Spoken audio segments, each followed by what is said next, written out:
Seorang gadis secara tak sengaja menemukan dua ekor anak hewan aneh. Tubuh mereka yang merah muda dan lembut membuat mereka terlihat sangat mirip permen kenyal QQ. Sama sekali tidak bisa dikenali wujud aslinya. Melihat makhluk kecil tak berdaya yang meronta di tangannya, gadis yang tanpa pengalaman itu tampak sedikit kebingungan. Namun ia tetap mengambil handuk pacarnya untuk membungkusnya, lalu memberinya susu hangat dengan suntikan. Si kecil melambaikan tangan mungilnya, menunjukkan kepuasan.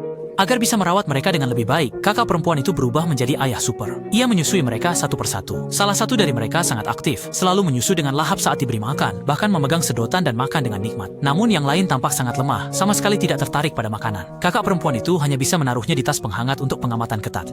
Untungnya, berkat perawatan siang malam si kakak, kedua bayi itu tumbuh besar. Namun yang kecil masih lesu, tapi sangat lengket, selalu menempel erat memeluk jari si kakak. Si kakak sabar menyuapi susu pakai pipet. Dan yang satu lagi makin kuat, bahkan bisa berbaring di tepi baskom kecil untuk minum susu. Kupikir keduanya akan tumbuh sehat, tapi tak disangka yang lebih kecil akhirnya tiada. Mungkin karena rasa bersalah, kakak itu merawat yang tersisa lebih hati-hati, menganggapnya jantung hati, setiap hari memegangnya, takut terjadi sesuatu lagi.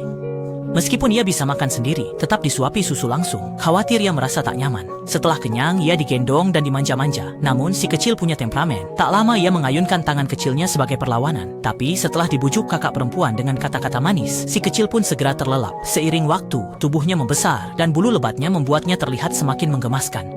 Rasa sayang gadis kecil itu padanya kian mendalam. Setiap hari dilayani dengan makanan dan minuman terbaik. Benar-benar dianggapnya sebagai permata hatinya sendiri. Kadang-kadang bahkan didandani, terlihat seperti putri kecil yang anggun dan menawan. Si kecil juga jadi makin bergantung pada gadis itu. Bahkan saat keluar harus bersembunyi di tas, tak mau sedetik pun terpisah darinya.